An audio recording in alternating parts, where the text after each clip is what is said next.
आणि आता बातमी आहे, कांदा निर्यात बंदी असल्यामुळे शेतकऱ्यांच्या डोळ्यात पाणी आलंय। मावळ, मुळशी आणि हवेली तालुक्यात देखील निर्यात बंदीचा शेतकऱ्यांना मोठा फटका बसतोय आणि या निर्यात बंदीमुळे राज्यात दुसऱ्या क्रमांकावरती असलेल्या चाकण कांदा मार्केट यार्डात शुकशुकाट पसरलाय। कालच्या तुलनेत आज सरासरी भावात क्विंटल मागे 800 ते 1000 रुपयांची घसरण झाली आहे, तर कांद्याचा दर घसरल्यानं कांदा उत्पादक शेतकरी हवालदिल झालाय।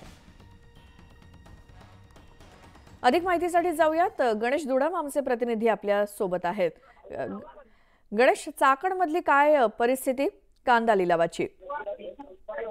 आपण पाहायला गेलं तर केंद्र शासनाने कांदा निर्यात खुली केल्याची घोषणा केल्यानंतर अवघ्या 72 तासामध्ये निर्णय मागे घेऊन 31 मार्च पर्यंत निर्यात बंदी कायम ठेवण्यात आल्याचे जाहीर केले होते। त्यानंतर आता चाकण बाजार समितीत कांद्याचे भाव घसरले असून कालच्या तुलनेत आज सरासरी भावात क्विंटल मागे 800 ते 1000 रुपयाची घसरण झाली। निर्यात खुली केल्यानंतर ज्या कांद्याला सरासरी 1800 रुपये भाव मिळाला होता, त्याच कांद्याला निर्यात बंदीमुळे 1000 ते 1500 इतका भाव मिळाला आहे। भावात क्विंटल मागे 800 रुपयाची घसरण झाल्याचे पाहून शेतकरी आता संतप्त झाल्याचे पाहायला मिळत आहे। आपण जर पाहायला गेलं तर मावळ असेल, मुळशी असेल की हवेली तालुक्यातील बहुतांश जे शेतकरी आहेत ते चाकणच्या कांदा बाजारामध्ये येत आहेत।